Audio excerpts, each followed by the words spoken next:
بسم اللہ الرحمن الرحیم۔ شروع اللہ کے نام سے جو بڑا مہربان نہایت رحم کرنے والا ہے۔ جب کوئی بندہ اپنے دونوں ہاتھ اللہ تعالیٰ کے سامنے پھیلاتا ہے تو اللہ تعالیٰ کو ناکام اور خالی ہاتھ لوٹانے میں شرم آتی ہے۔ اللہ تعالیٰ حیادار اور صحیح ہے۔ رسول اکرم صلی اللہ علیہ وآلہ وسلم نے فرمایا، مسکان وائس 786 میں خوش آمدید۔ اللہ سے بار بار ایک ہی دعا مانگنا۔ دعا مومن کا ہتھیار ہے۔ خدا کا بندے پر کتنا عظیم احسان ہے کہ دعا کا وہ حکم بھی ترغیب دیتا ہے اور دعا کرنے کا طریقہ بھی سکھلاتا ہے۔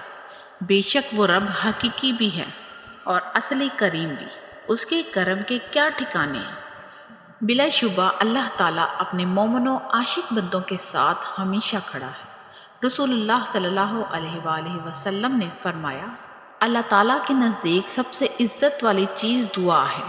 راکم سطور نے دعا کے موضوع پر اس لیے قلم اٹھایا کہ در حقیقت ہم اور ہماری قوم اس کے اہتمام و التزام سے دن بدن بیزار ہوتی جا رہی ہے اور دعا کی قدردانی اور عظمت و اکرام سے بے اعتنائی اور غفلت کو کوتاہی پر برتنے کا ہر شخص عادی بنا ہوا ہے، جبکہ قرآن پاک ہدایتیں، حدیث شریف اور عمل صحابہ رضی اللہ تعالیٰ عنہ اور اولیاء کرام دعاؤں کے اہتمام و پابندی سے متعلق روز روشن کی طرح آیا ہیں۔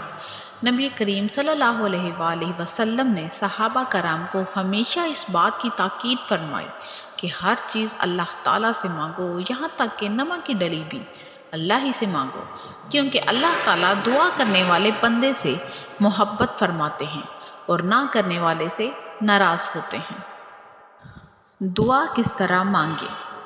رسول اللہ صلی اللہ علیہ وآلہ وسلم نے ارشاد فرمایا، جب نماز پڑھ چکو تو اللہ تعالیٰ کی اس طرح حمد و ثنا بیان کرو جیسا کہ اس کا حق ہے، پھر مجھ پر درود بھیجو اور پھر اس سے دعا کرو، اے نمازی دعا کرو قبول کی جائے گی۔ نبی کریم صلی اللہ علیہ وآلہ وسلم نے ارشاد فرمایا، بندے کی دعا قبول ہوتی ہے تاوقت یہ کہ کسی گناہ یا رشتہ کے ساتھ بدسلوکی کی دعا نہ کرے جب تک کہ جلدی نہ مچا دے۔ عرض کیا گیا، یا رسول اللہ صلی اللہ علیہ وآلہ وسلم، نبی کریم صلی اللہ علیہ وآلہ وسلم نے یہ بھی ارشاد فرمایا کہ اللہ تعالیٰ کے نزدیک دعا سے بڑھ کر کسی چیز کی قدر نہیں۔ نبی کریم صلی اللہ علیہ وآلہ وسلم نے ارشاد فرمایا، جو شخص اللہ تعالیٰ سے دعا نہیں کرتا اللہ تعالیٰ اس پر غصہ کرتا ہے، اور اللہ تعالیٰ پر قبولیت کا یقین رکھو۔ آپ نے فرمایا، تم اللہ تعالیٰ سے ایسی حالت میں دعا کیا کرو کہ تم قبولیت کا یقین رکھا کرو، اور یہ جان رکھو کہ اللہ تعالیٰ غفلت سے بڑے دل سے نکلی دعا قبول نہیں کرتا۔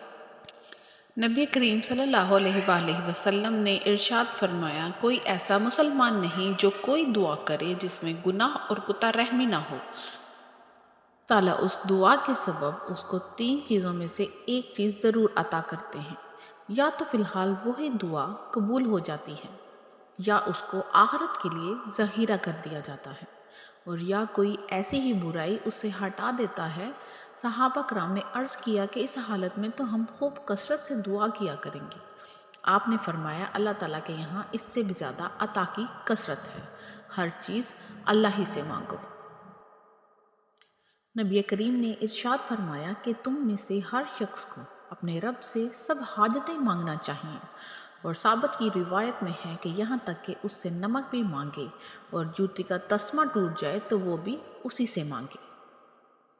ایسے ہی مزید اچھی ویڈیوز کے لیے وزٹ کرتے رہیں ہمارا چینل مسکان وائس 786۔